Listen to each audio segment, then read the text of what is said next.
Hello, everyone. I am Sanji Imura. I'd like to thank you for watching the W2 Report live and in living color right here.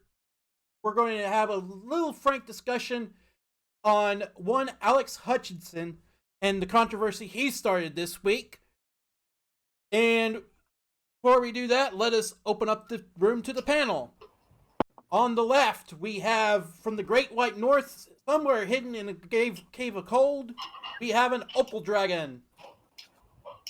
Yep, the evil dragon that plagues the squirrel. But I decided, since I'm plaguing Sanji, I was not evil enough, so I went the extra step and brought the X because I needed to be even more evil. Say hello. Hi. I guess you guys call me Cat. Yeah, we call her Cat Mama. Yep. No, and I am a cat mommy. that I am a cat. mama, but cat first. It would be on screen left. And Mama Dragon. Just from his lair, from a fair distance from Valve HQ, we have a Lord Crocosquirrel. Hello, everybody. Yes, Cat. We shortened your name to Cat. Yes, Cat. We shortened your name to Cat because it works really well on a live stream, as opposed to Cat Mama V Fly, which I did see got this kind of old. I picked the thing that made the most sense. Now, people, since now we you're have Cat, introduced finally. you all, we're going to lay down some ground rules for our audience. It should go without saying that we do not encourage, condone, or imply that Mr. Hutchinson, our subject of debate this week, should be the subject of a hate campaign. It is in very poor taste, and it will get you banned in many places, including, but not limited to, my channel. Please do not do this. Second, any topic in discussion in regards to Mr. Hutchinson's far-reaching implications, implied or otherwise, is not considered an endorsement of any view that was discussed. Now, gentlemen, allow me to introduce you one Alex Hutchinson. On the 22nd of October, in what amounts to an ocean of Twitter vomit, he said the following, quote, "Streamers worried about getting their content pulled because they use music that they didn't pay for should be more worried by the fact that they are streaming games that they didn't pay for as well. It's all gone as soon as the publishers decide to enforce it." He later goes on to say, "The real truth is that the streamers should be paying developers and publishers of the games they stream. They should be buying a license like any real business and paying for the content they use." And his greatest razz. "It's amazing to me that people are upset at someone saying that the creators of content should be allowed to make some money off other people using their content for profit." I don't know what that means, but we're going to discuss that none the same. Let's open up discussion to our guests. Mr. Opal Dragon, I know you had a couple of things to say when you read these 3 tweets. What are they? So I just lost my notes here. Oh, great. Where did my notes go? Oh, right here. Here they are. This is what us adults do that can't remember. Yeah, I write these notes and then I lose them just to remind me of my points here. Well, the biggest thing that really annoyed me on him was him trying to compare us streaming to being akin to piracy, which massively pissed me off. You know, piracy of movies. And I'm like, this guy... Actually, he was making a reference to piracy in general, including and especially piracy of games that are streamed from Stadia. Now, let's get one thing straight. Stadia's crap. It's never worked properly, and this guy here, under his originally claimed title of creative director at Stadia, should be ashamed of himself. He is in fact not. He's actually creative director for a Montreal studio that's associated with Google and Stadia, which is fine, except that was not the thing that was not the claim he made. If you are going to start accusing other people of dishonesty, you need to make sure you got your own house in order. Yeah, you're right. You're absolutely right. I made that mistake. I was like badly written, but yeah, no, he was basically comparing it to music and stuff like that. And, well, here's a better one for you. Now, let's go back to the underlying cause. There were a bunch of Twitch streamers that got their shit deleted because there was copyrighted music that came on the games that was apparently licensed separately. The music industry doesn't give a shit, and as a result, the video game music they like to claim the copyrights for whoever it is that made the stuff, as opposed to whoever it is as opposed to who actually owns the fucking copyrights 90% of the time. Usually these things are work for hire. There are some notable exceptions. Tetsuo Nomura from Square that does contract work for Square Enix at this point. Yeah, him. He actually holds the copyrights for his music. Some person that inserts a Bruce Springsteen song into their asset flip, they're doing it wrong. They generally don't tend to have the license to do that shit in the first place. Moving right along, Mr. Hutchinson is his name. I keep forgetting. It's because I just don't care enough, honestly, about him or his opinions. Seems to think that we haven't paid for the games either. In some cases, this is true. However, usually it's true because the games were sent to us in the form of game keys and codes, so that we can do the coverage. We exist in a symbiotic relationship in that way, largely symbiotic relationship in that way with the game industry. That being said, he can't actually make those generalizations because I know a number of people, Sid Alpha being one, and me recently, that have been buying the games that they're going to be streaming. I did buy my copy of Persona 5 Royal. I also paid money, not once but twice, for a game I've got coming up, Trails of Cold Steel 4. So, yeah, I have licenses for these games. You don't get to say that I need to have a specific license for the purposes of live streaming. There are circumstances in which this might not be a bad idea. However, those circumstances are going to be very few and far between. The publisher sending you a key to cover a game, generally, especially if your primary function is live streaming, that's an implied license, and actually an implicit license to do exactly that. They're sending that to you because reasons. The one I found absolutely freaking hilarious was, what was the name of that game that got really popular here in September? Among Us. That's right. Among Us was dead. It was effectively dead.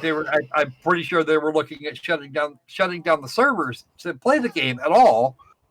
And just as a natural function of, we've got 10 players online on any given day. It's hard to find matches.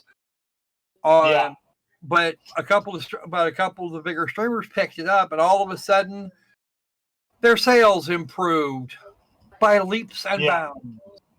You're watching some dude play some game you don't know about. Oh wow, what's the name of the game? Oh, it says Among Us down there. Cool, let's go check that out. Oh, that's not too spendy, and it looks like a lot of fun. So I'm going to get in there and see if I can't join the streamer. They have a load of fun with it, even if they didn't get to join the streamer. They tell their friends about it, and their friends go and buy the game or go get it on mobile. Apparently, ad supported version of free. And all of a sudden, the Steam charts go from you exist to holy shit, where the hell did that come from?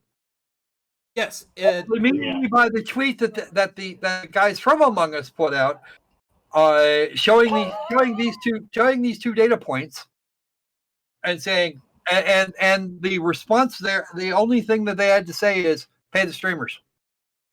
Okay. Well, if I can get back to the point I was wanting to get out there, and it's basically, making, is like, whatever he compared it to, trying to compare games to like any media, like music, even images, like a particular background a certain someone had, or as I foolishly wrote down, movies or anything like that, is trying to make a comparison to that is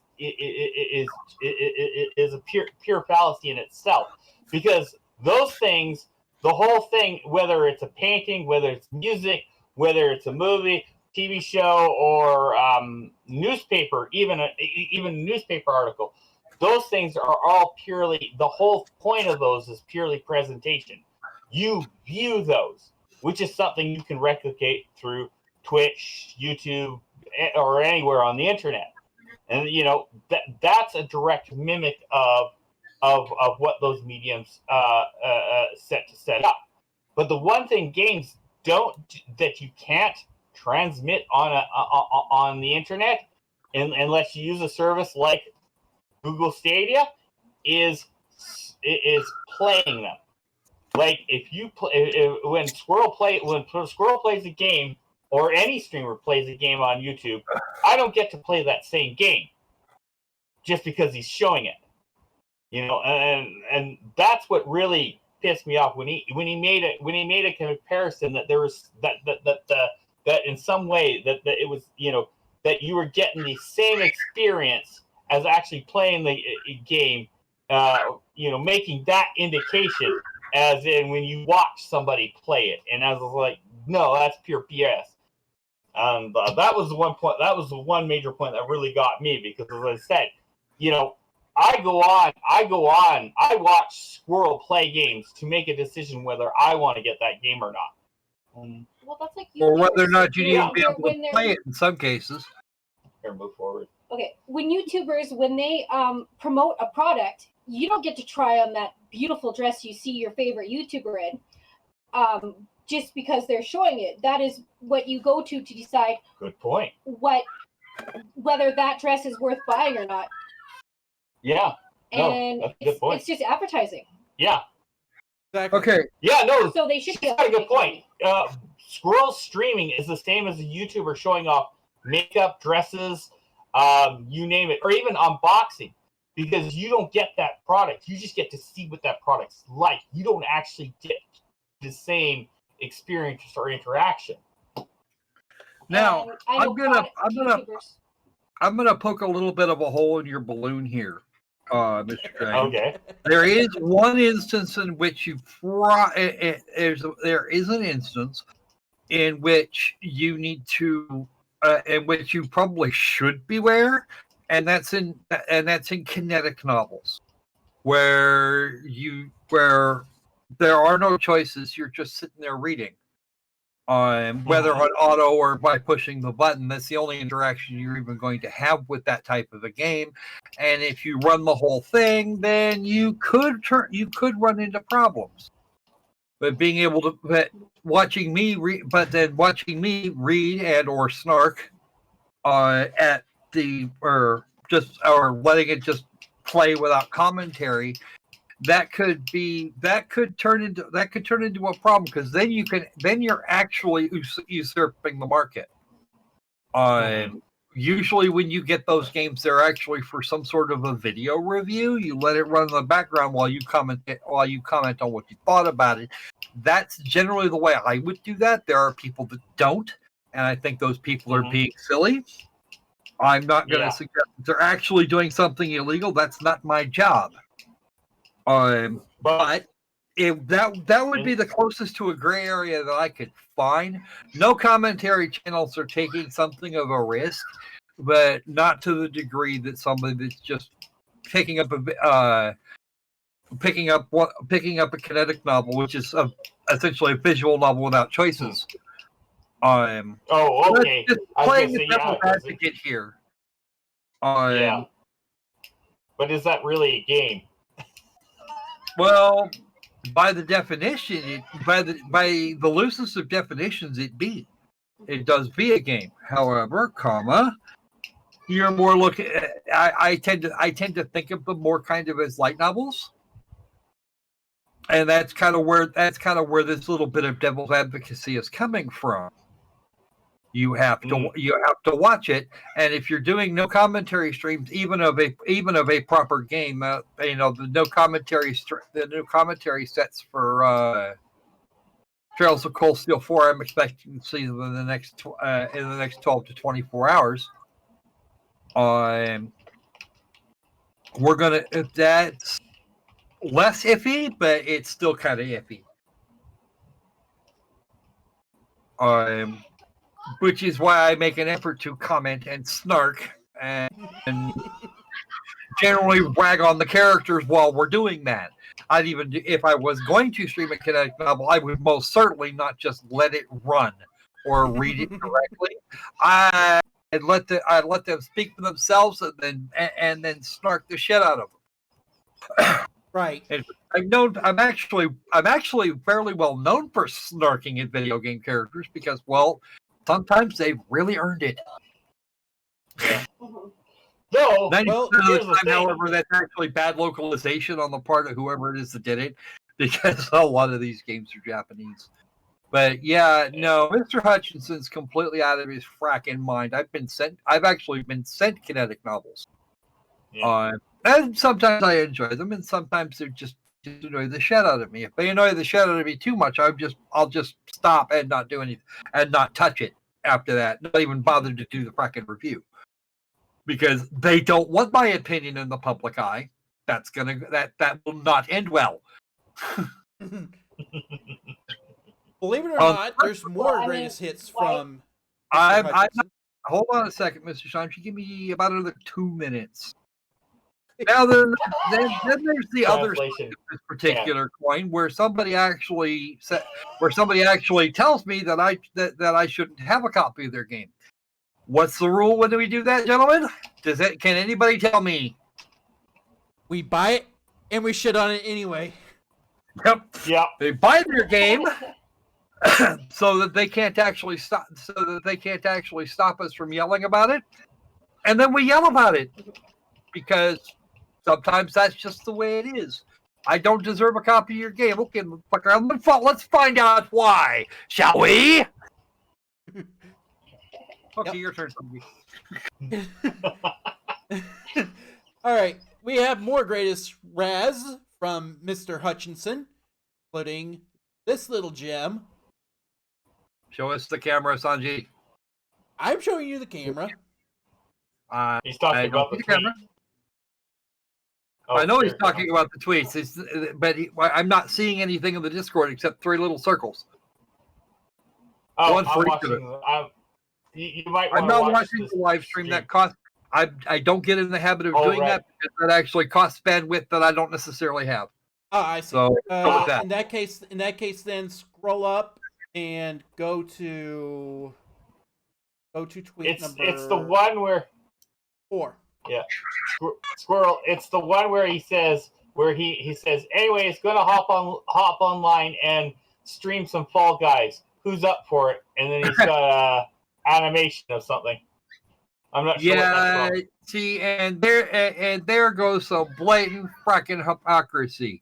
You guys need to. You really need to chill. Just because Stadia is not making the money you want it to, or the game that you're actually working, or whatever game your studio is working on isn't making the kind of money you expected it to on Stadia, doesn't mean that you get to be stupid.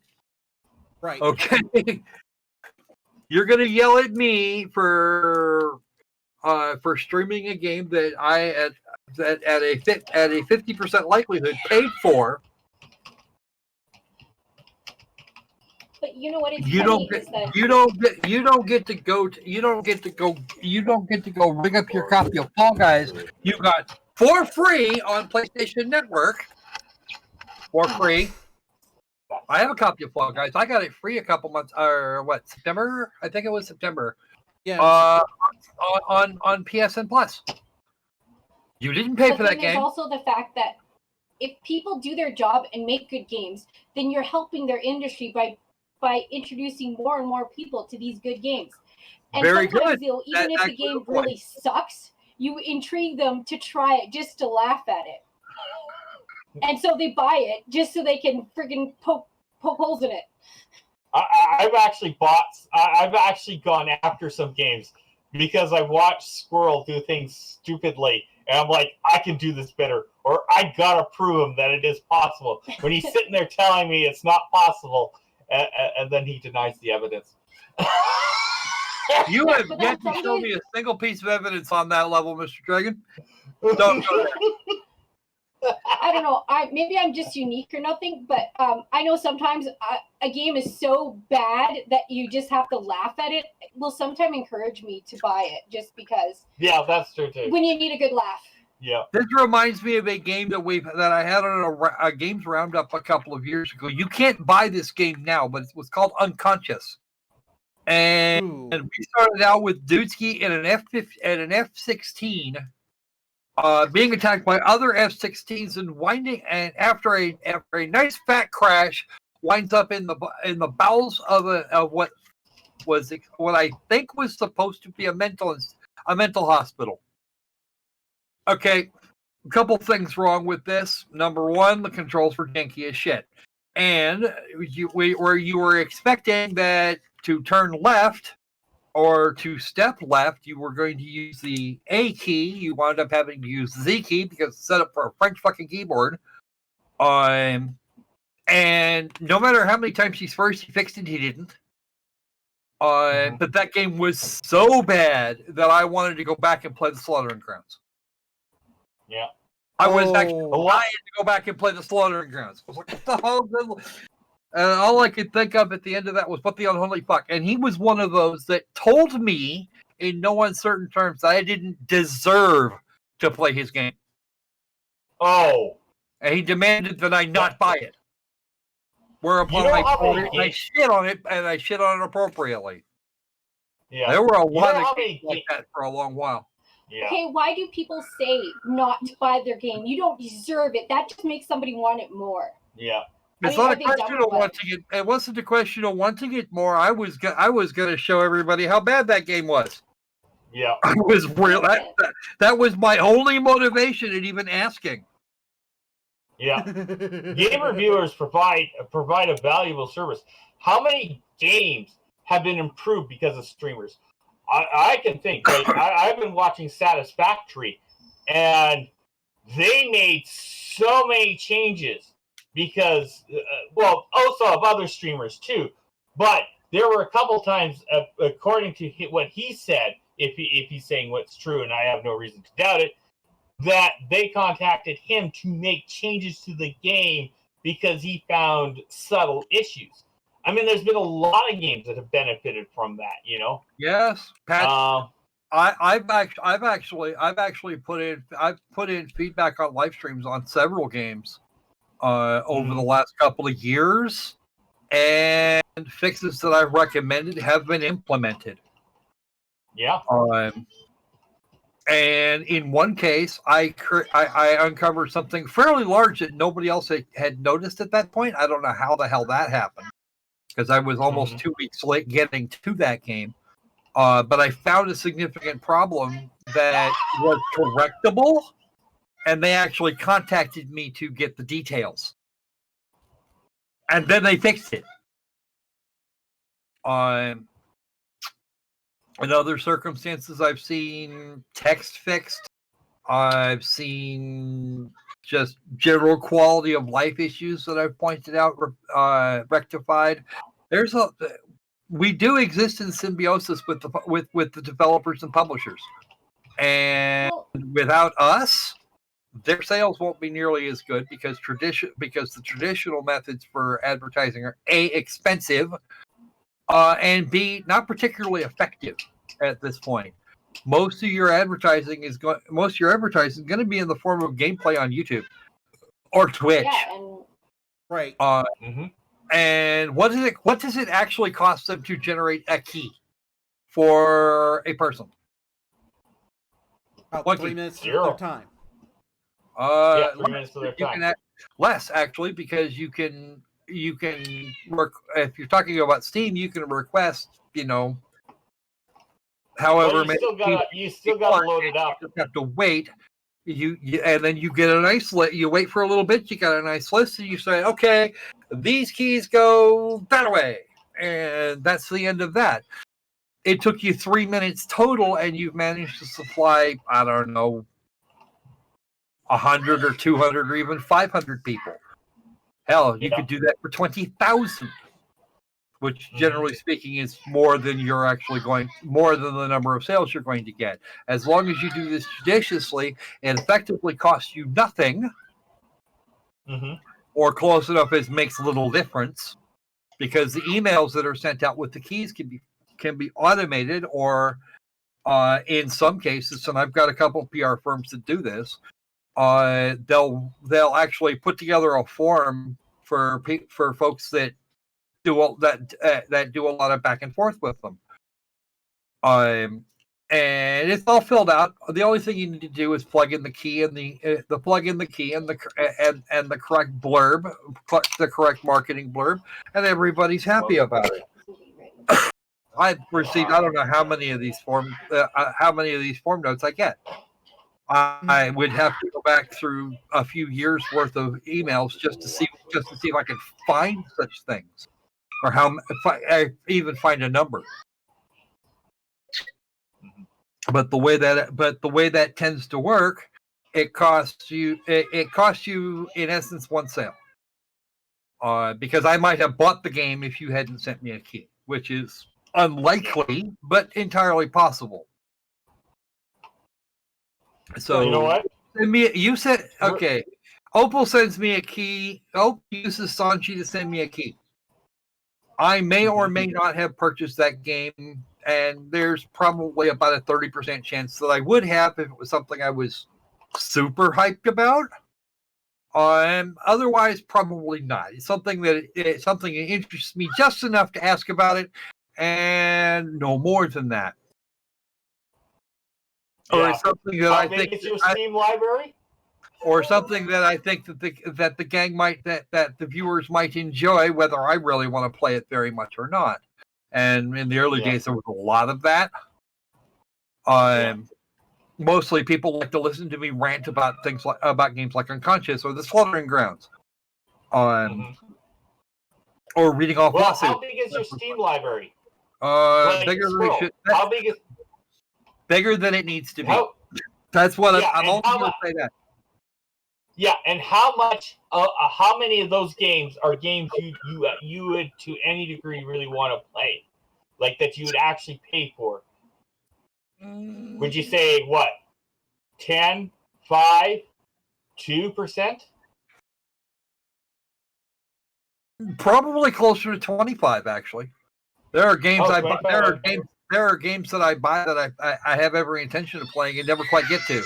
But then that's pretty much everybody's Steam library. But probably about 2/3 of my exit library is keys that have been picked up over time. From a variety of sources. Only about half of those are actually publishers. But we're going to... Hold on a second. Oh, the little squirrels in the background are causing trouble. Sandy, this is your chance to speak. Speak now. Okay, I'll speak. What? Anyway. Okay, so to finish answering the question. You lost it. About half of the current Steam library is the direct result of keys. Approximately half. Well, maybe a little bit more. Some of which I played, others of which I intend to play sometime, but I'm starting to get a little on the older side now, so I may not actually get time to do that. If I stopped collecting games right now, I probably wouldn't be able to even start them all. I probably wouldn't even be able to spend more than 10 minutes playing playing them all before I fall over dead. Okay, a little time out. I mean, literally fall over dead. I'm going to have to take out some trash. Yeah. Oh. Yep. There's a bot thingy or whatever. There's an advertising bot in there. Oh, God. That game really? just sounds like my Pinterest. Yeah, we did. There we go. He's banned now. Pinterest list, how you have all these stuff that you love and you like, oh my gosh, I still want to try this. But you're not, the reality, you're only going to get to like maybe 5%. Yeah. But the thing is there's been a few games Squirrel's gotten hooked on because that he originally. Same here. There's games I've gotten hooked on that I've gotten that I probably wouldn't have bought, and then I tell others about it, and then they end up getting it. So, but you know what? I may as well take a stab at this right now because we've been dancing around. Opal, 1 minute, please, because I got an interesting little factoid for you. Okay, Did you know that the average response rate for keys that is sent for offers of keys generally tends to run on the high side about 10%. Okay, if they get a response, if they get an actual video out of 2% out of 20% of those. Most of the PR firms that I've ever talked to consider that a rousing success. Yeah. So about 2% of the emails they send out originally offering these things or telling people about these things, and 20% of the keys actually getting coverage, you're talking about 2% of the overall. If they can get 5% of the overall, they have done gangbusters. Seriously, you will actually get folks that will send games to the larger. Will just send keys out randomly to larger streamers. And the larger streamers more or less ignore it. The smaller folks, like the really small folks like myself, we tend to covet keys. Oh, you're gonna send me a key for this? What is that? What is that? What is that? Oh no, that's shit. Maybe pass on that one. But these three over here, holy crap, I'm gonna do those. And then two of them get done, the last one just gets missed. Well, you know what? That was a good point to bring up, because that really emphasizes the next point I wanted to bring up in this stream is, and Squirrel originally thought that he didn't want to be a part of this stream because he figured, what did you say? It was gonna. I still sound like something of a hypocrite here. You realize that, right? Yeah, but right. You see, well. Yeah, and I disagree with you. You shouldn't think of that, because if you think about what he's doing, whether he had the authorization or not, he pretty much slammed a table down in the video game streaming community and said, "I want to renegotiate how things are done, because I need more money." And in a way, he's pretty much saying that he wants us to pay him for us to promote his game. Because like as Squirrel pointed out, a lot of game devs would love for a streamer to pick it up, because getting eyes on it vastly increases viewership. But this guy thinks, well, I'm not even sure what he thinks, but he sure. Whatever it is, he sure thinks... It's not even a question of viewership, it's a question of sales. This is actually these promotional costs are... The promotional costs, these copies of the games they're sending out from to reviewers and streamers, they're all built into the PR budget every time. Yeah. They figure out, okay, how many sales can we afford to lose when we're making 2/3 of the money from when we would normally be making 2/3 of the money from each one. I'm thinking, 500 probably work. Most of them we won't get anything back out of most of them, but if we can get 100 out of that, then if we can get 100 different channels do at least something about it, then chances are we're going to make up those sales and cut a profit to boot. Yeah. There's a reason why companies give out free samples. The first 50 people that cover the game are going to be the ones that are going to make up the cost of the 500 key, the opportunity cost for the 500 keys in question. Anybody over that is gravy. Right. I would like to say, going back to Opal's point for just a second, that this was not the first time that any game developer is spewing what Alex is doing right now, or rather a couple of days ago. Phil Fish first did this in 2016 when his game Fez got super popular. So this bullshit isn't completely new. It's just trending recently. And we debunked it then, and we debunked it now. See, you see, Sanji, here's your actual problem. Phil Fish was having his own issues with the people that were doing that, and he felt like he was being personally attacked. Not the game. The game came up with some critical acclaim from both the lamestream media or the lamestream gaming media and the players. Okay, right. But Phil's behavior was something that was something that was getting kind of old for all of us. All the people that were involved at the time. And that's where that entire argument came from. He figures if he was going to start taking shit from everybody, they might as well be paying him for it. And if Phil hadn't been a complete bag of dicks, we wouldn't have had that problem. But he wanted very tight control over who could.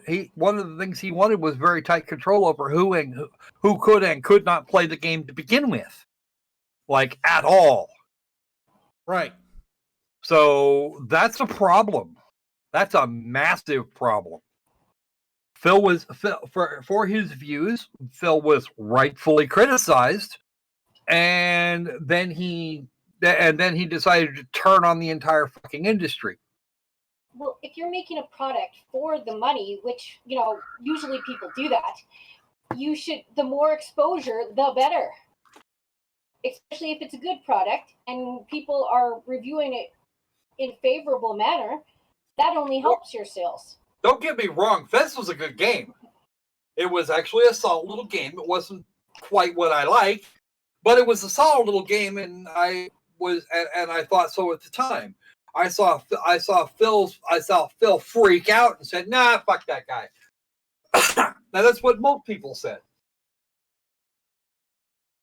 I was one of the ones who said that too. Yeah, I'm pretty sure we all were. Well, I said he was familiar with Phil Fish and Fez.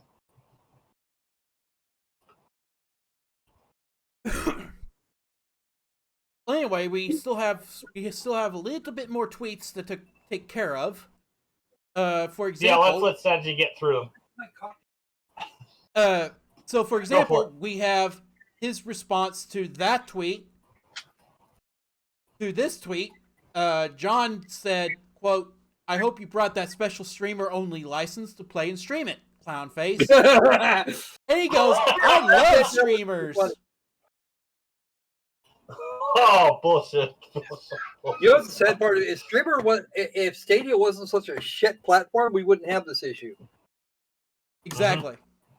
Because Google was expected to do really, really, really well on that. But didn't. Problem, of course, is the games that you're paying full price for are grounded entirely in the platform, and that was actually one of the things that we're bitching about, because there was no way to actually download the games that you paid for, despite the fact that they'd work on PC. They only worked via streaming, and that was half the problem. For example, Project xCloud will allow you, if I remember correctly, and it's got much better infrastructure, will allow you to download the games and play them after you've paid for them. But if you go for if you're going for a strictly subscription model, you're going to have a bad day, especially when you're not providing any real value for your subscription model. Mm-hmm. I mean, a Stadia Pro subscription gives you a small handful of games that are fucking ancient, even by almost any standard, any modern standard you can think of. Most of them are more than 3 years old. Why the hell are you even bothering? Most people are going to have those already on Steam or PlayStation or Xbox or what the hell ever. In fact, some of the games were actually set up for Windows PCs from the Windows 7 period. So, okay, I'm paying you $15 a month for a streaming service to play a game I already own, or am 90% likely to own if I was ever interested in the game in the first damn place. And if you want some of the really cool new games, all of the new hotness, you're going to pay full price.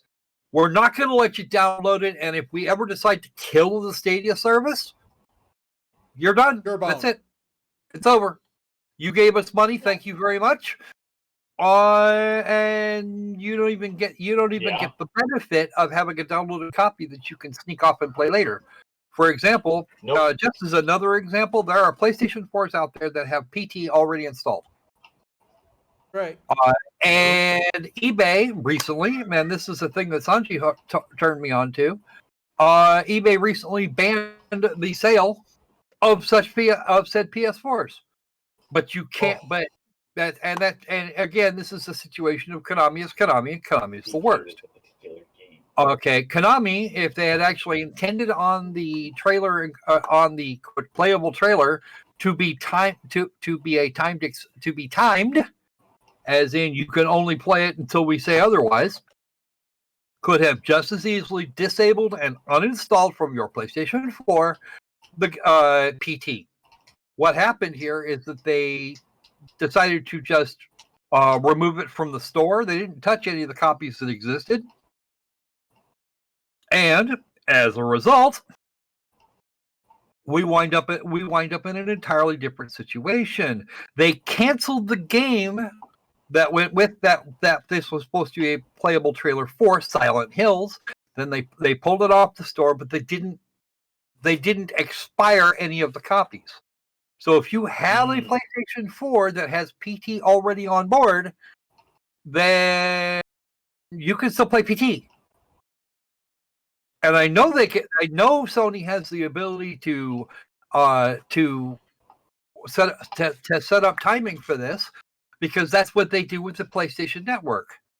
PSN Plus, since the days it came into existence, PlayStation 3 Vita and PlayStation 3 and Vita, they limit your time. They limit the amount of time that you can use that game to whatever the hell the install base was. Yeah. Libraries Whatever the hell they stream, actually limit.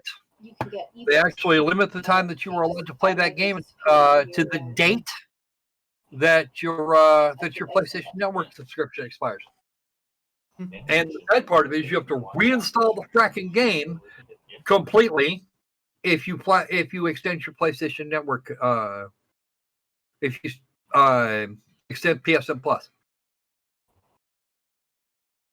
So not only do you have it temporarily, but you have to reinstall it when you renew. So what we're talking about here is not actually a problem. Sony knows how to do it, and they've been doing it for more than a decade. Right. Think about that, folks. Just Yep. think about that. Yeah. Okay, circling back to the tweets. We also have an innocent tweet with discussing Tom Holland as Nathan Drake in the Uncharted movie. Okay. But there's a problem here. There's no problem here. No problem with this particular tweet. However, his response leaves something to be desired. Obviously. Or it wouldn't be a thing. Mr. Hutchinson just said, quote, not even remotely the same, but I wish you the best. May your streams gather strength and never be taken down because you broke laws you don't understand. Passive aggressive much?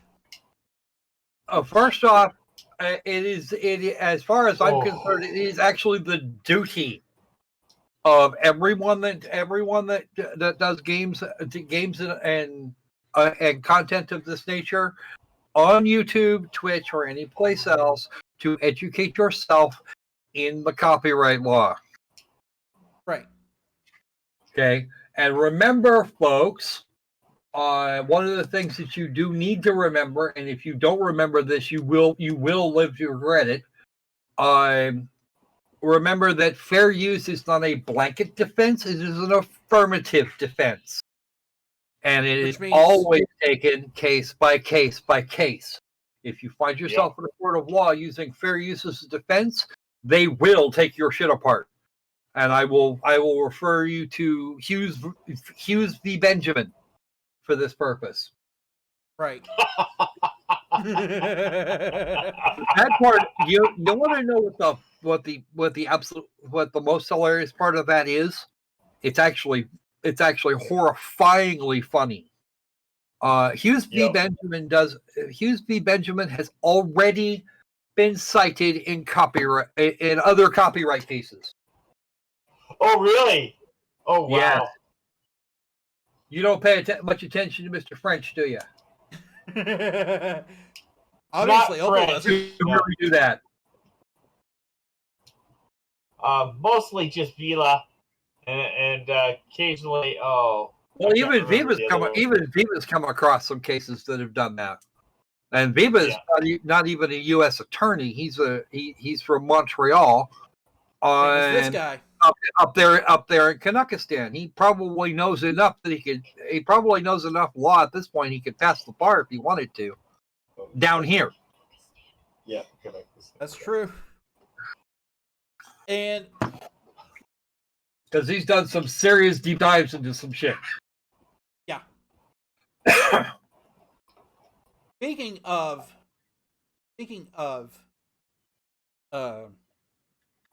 misrepresentation,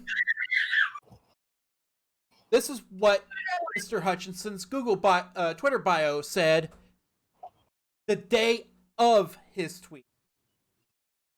Mind you, we already talked about that. Yeah, we already talked about this, but I was just bringing it up so that way we can have a public record. He was a creative director at Google Stadia. Previously, Journey of the Savage Planet, Far Cry 4, Assassin's Creed 3, Spore, Sims 2, etc. Now, I do have to keep in mind, circling around to Assassin's Creed 3, I looked up what he did on that game. He wrote the damn thing. Okay, so what? Wrote the story behind the damn thing. Well, that actually explains a great many things about Assassin's Creed 3. Right. And this is what happened the next day. Creative director at Stadia Gaming and Entertainment Montreal studio. Blah, blah, blah, blah, blah. All opinions of my own. Yeah. And that was the thing that he was forced to do. Yeah. Let me see. But does seriously anybody really? Usually, unless stated otherwise, shouldn't you just assume the opinions are that person's? You actually, in some cases, in cases where your employment can be impacted, then yeah, you probably should say that because some people will take that at face value and assume that your company is involved. I was going to say, at one time, it was taken that way, but we'll say particular individuals wanted to get certain people fired, so they pushed it for, if you let it known that you work for a company, you automatically speak for that company 24/7. And yeah, that's an annoying thing. It's been like that since pretty much since day one. Sanji, I want you to going back a moment to a thing that I was doing. Can you push my camera to the live stream for a moment? I think I can. Yes, I can. Yes, I'm going to explain what's going on here. Okay. Now, I said earlier that PlayStation has the capacity to generate a time, an expiration time. An expiration date and time for games that are on there. Yes. Games that you may or may not have downloaded. I can't describe, since I have a PlayStation Plus account, I can actually do this. No, I can't show you the bit where you have to reinstall because my PlayStation Plus account is currently active and will be till it'll be that way for more than 6 months.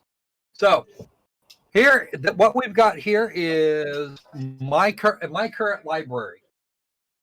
Okay, and we've got a couple of games here. Let's start with, let's see, what do we like? Rain World.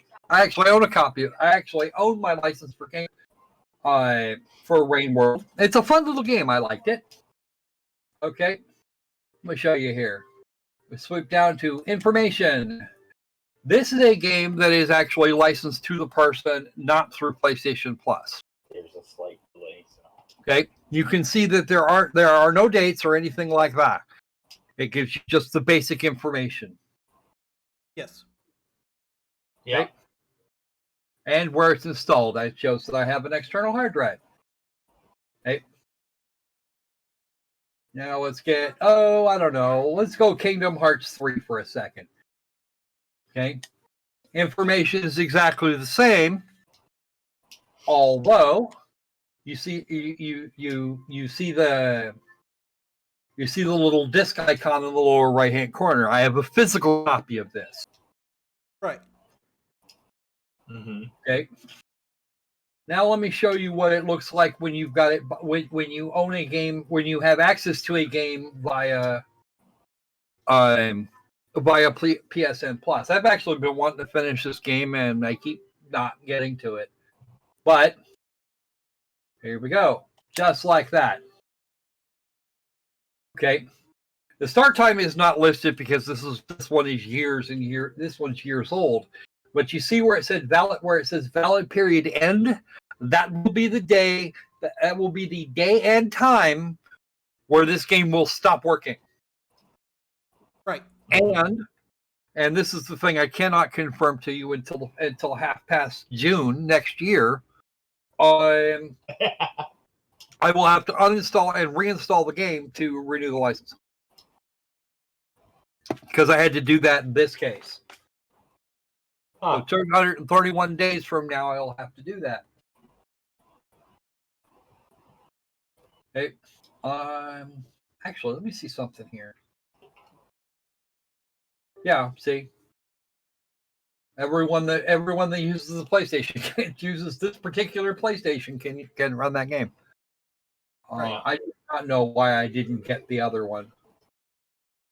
Okay, we're starting to get up there in time, so might want to let Sanji finish up anything he needs to finish up. All right. Yeah, sorry about that. You can shut that down now. I'm just gonna go ahead and kill the cat. I'm gonna kill this. I'm gonna kill it on this end. All right. Oh. So Sony has the ability to do this, and they have had since the PlayStation 3 was brand spanking new. Mm-hmm. Or excuse me, since PlayStation Network became a thing, which should tell you a great many things. Konami could have instituted the same thing, and it would not have been an issue. Mm-hmm. PT would have vanished according to the timer that they set, and Silent Hills would have released or not as expected. So those people on Trigger or other such similar places, Konami can claim anything they want at this point. The fact that the games that the copies of PT that still exist are still operating puts the lie to you suggesting that there was supposed to have been a timer on it, because you could have done it. Right. Peacefully, quietly, and enjoyed it. So I don't want to hear that excuse. Mm-hmm. So what else do you got, Sanji? Well, I believe it or not, that was all. We mission accomplished, folks. I would like what to are thank your the panel. opinions on this? Well, my opinions on it is an asshole got torn a new one, and we tore him a new one here. Mission accomplished. Yeah. And if he doesn't want us advertising his games, has absolutely no idea what the hell he's talking about. That's where I'm going with that. Yeah. And even if I assume that he knows what he wants to say, and that's roughly what he said. But his head for business is gone. It's toast. Yep. And there's really nothing to be done for it at this point.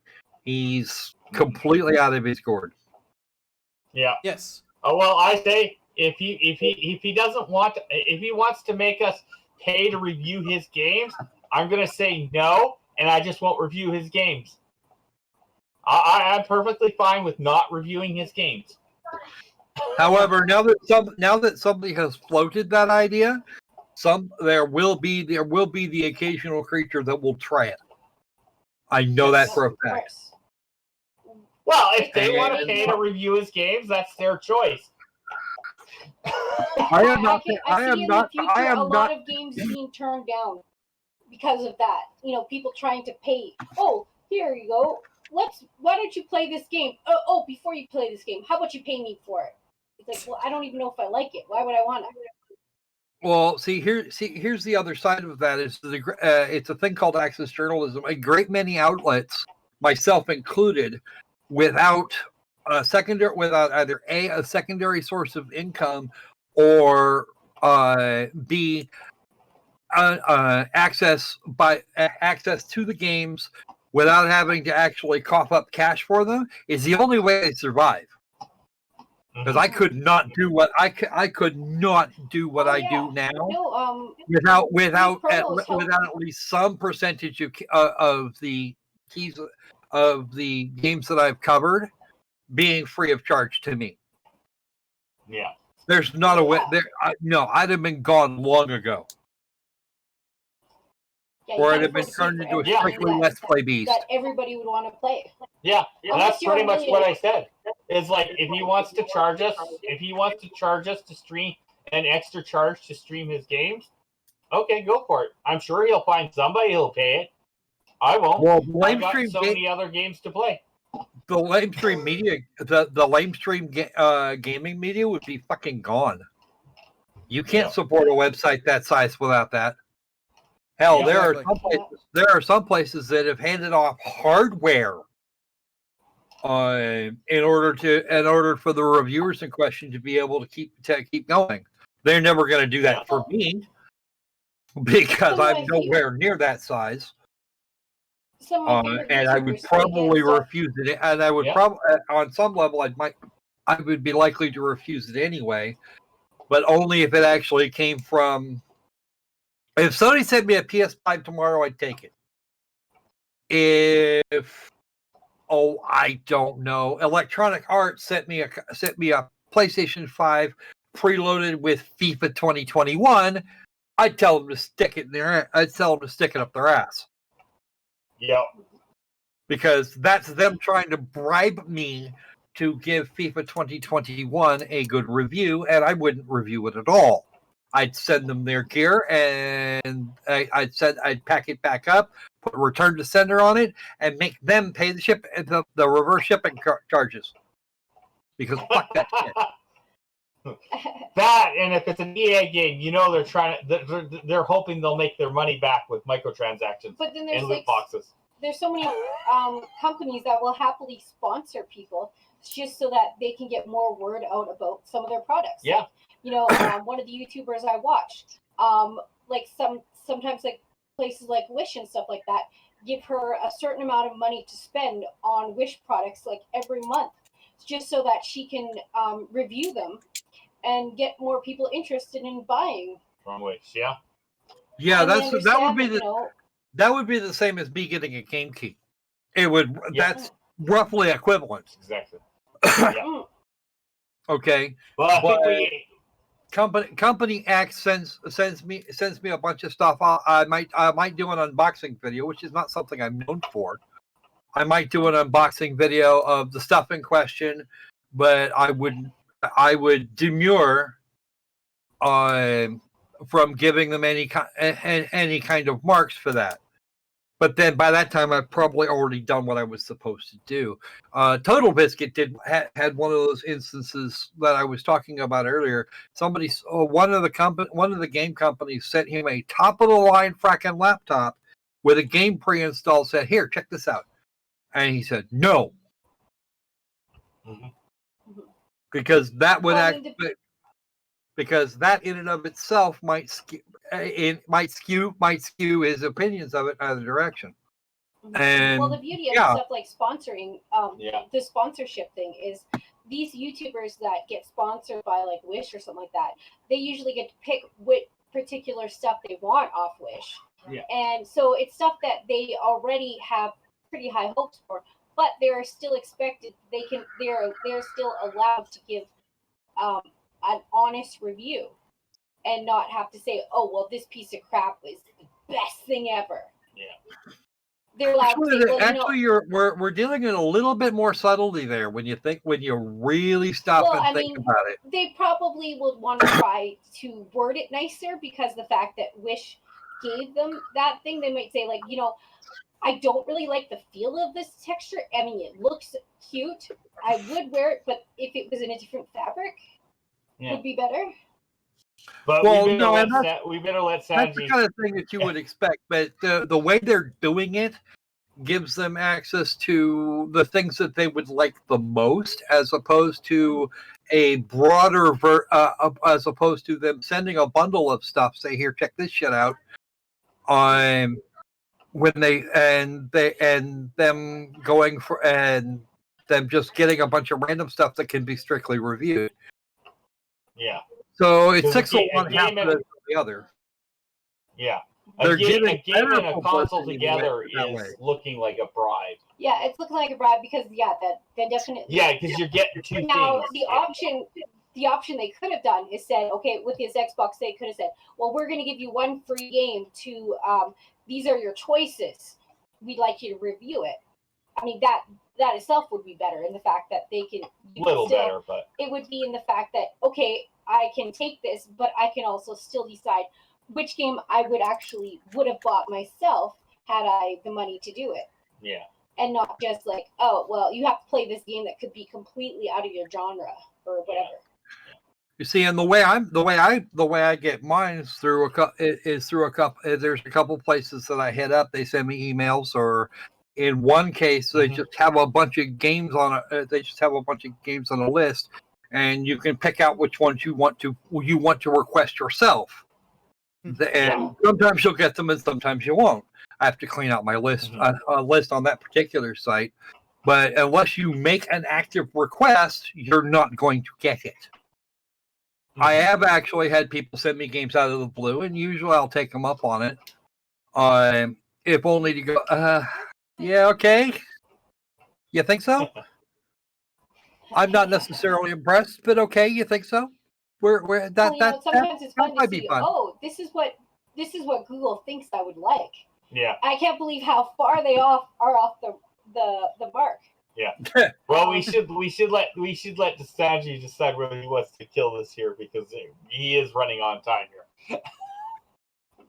Unfortunately, thank you, Opal, for the reminder. The next W2 report live, as a bit of admin, should be on November the 8th. And we get to tear apart Jim Ryan's statements in regards to backwards compatibility, speaking of said PlayStation 5.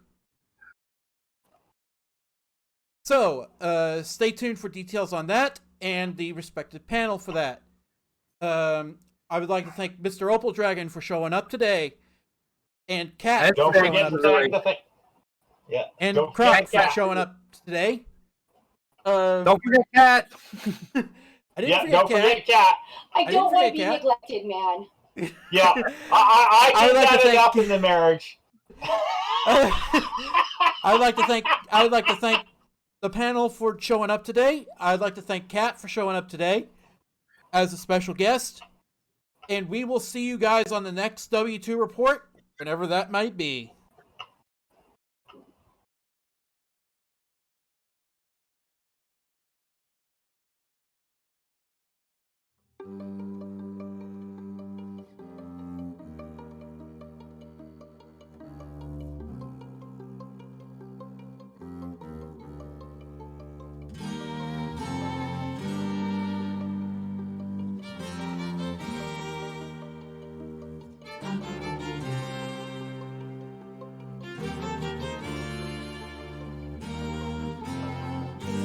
It's the end of the fight.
breathe.